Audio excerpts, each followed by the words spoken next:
We got some secret changes with the recent Assassin's Creed Shadows update. Ubisoft talked a bit more about the DLC roadmap. We got an amazing new weapon for Yasuke and cool new armors that change the way you can play with Naoe as well. Let's start with that roadmap talk though. Like, if you've already played that new mission, then you know that it was kind of a disappointment, right? Compared to the Lost Tales of Greece that we saw in Odyssey or other post-launch content that we got for the previous Assassin's Creed games. But during a recent stream, Akeem, the Associate Cinematic Design Director, said that the new story drop we get in June will be a bit more expensive in terms of scope, and also include an interesting new character that we can then recruit and use in combat or stealth. Like, we don't know if it will be a combat or stealth ally yet, but the abilities that this new League member has should be very unique, according to Akeem. So I'm curious. I am going to keep my expectations low though, hopefully they then exceed it. I did like the other ally missions though. I think that's some of the best narrative content in the game, so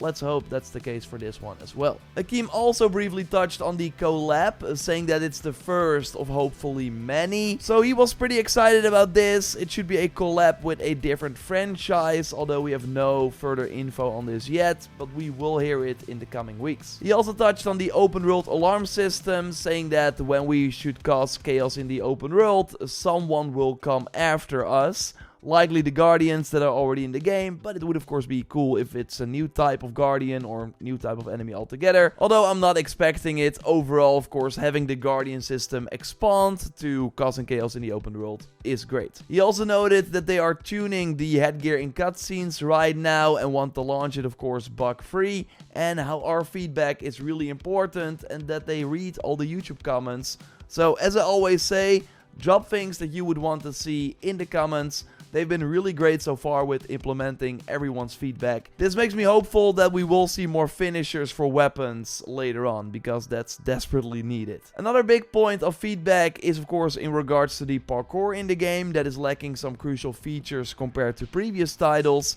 Well, we know that brand new animations are coming in the next patch at the end of May, but Robotopoulos, linked to his channel in the video description, actually already found some secret additions that they added with the most recent patch. For one, the Ajax now gain heights in many instances, so you can keep the flow of the parkour going.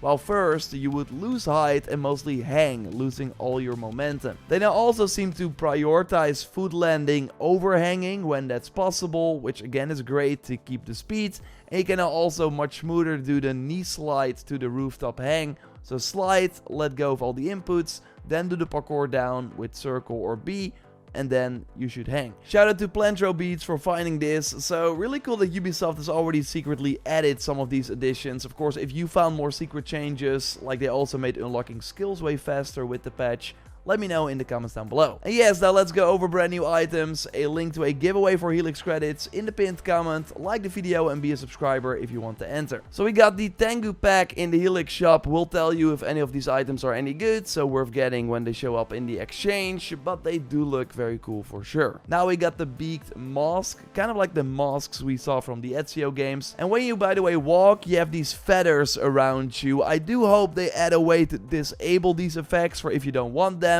For now, I do think it looks pretty cool, and that is part of the chest piece, by the way. So the hood doesn't give you these feathers. The pack also comes with a huge deer mount with glowing horns, and Naoe also has a new Kusarigama with a crow that looks pretty cool and has a visual effect as well, but it's not really great. Again, more on that in a moment. I think Yasuke's armor is even cooler though, with a very unique helmet with a built-in mask that looks kind of scary.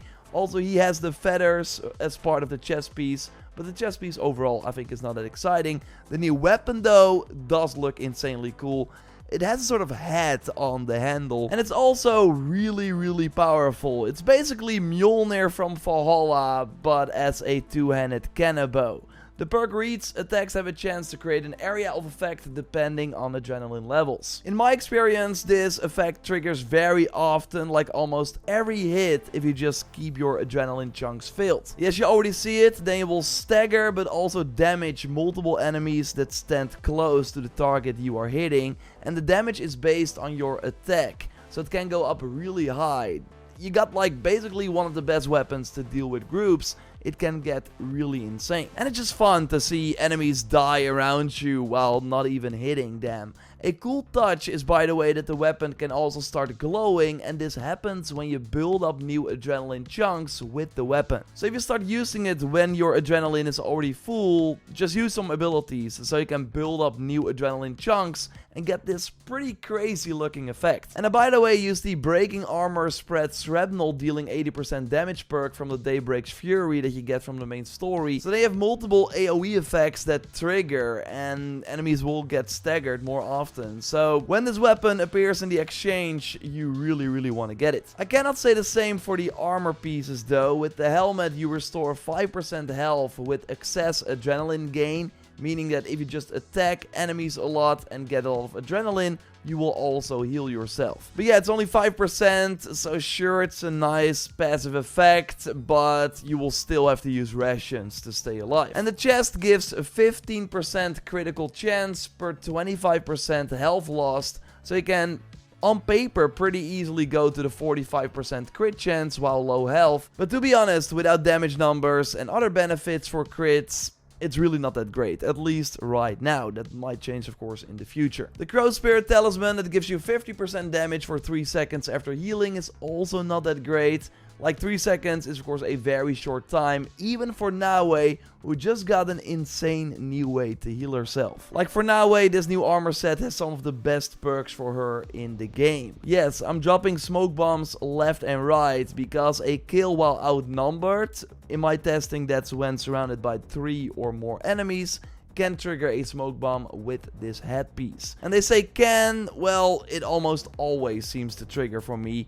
And while in a smoke bomb, you can now actually heal yourself over time with the chest piece. In Mirage, it was a tool upgrade, but it would only heal you once. In Shadows, you constantly get health back if you stand in a smoke bomb. And most enemies will of course stop attacking you while in the smoke bomb, so you can very easily get to full health without having to worry. So of course you want to upgrade your smoke bomb tool skills as well, and having more smoke bombs appear only makes this combination better. And there are 2 ways to do that. If you engrave the 50% chance to get tools back on a kill on your trinket and then just manually throw smoke bombs to get health back, you will then also often be able to assassinate enemies, especially low rank ones. They will then give you a chance to get the smoke bomb back that you just used, so you can throw it again and rinse and repeat. Yes, and you want to use that throw a kunai at the closest enemy after an assassination perk from the Toolmaster chest piece. Like, you will be assassinating enemies with these smoke bombs very often, so this is a free way to kill a second target or deal a lot of damage to a higher health target, so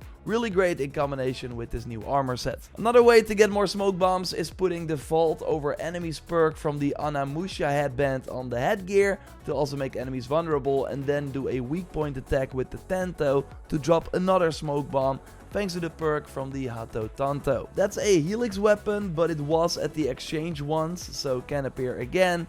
Again, it's a really fun combo where you just drop smoke bombs left and right. Yes, the armor looks great, but you also want to get the headpiece or chest at the exchange if you like what you're seeing here. The same cannot be said about that Kusarigama that is included, that refunds 50% of adrenaline spent when using an ability inside a smoke bomb's radius. So you basically only spend half of an adrenaline chunk instead of one, but the Kusarigama abilities are not that strong if you have to stay in the area.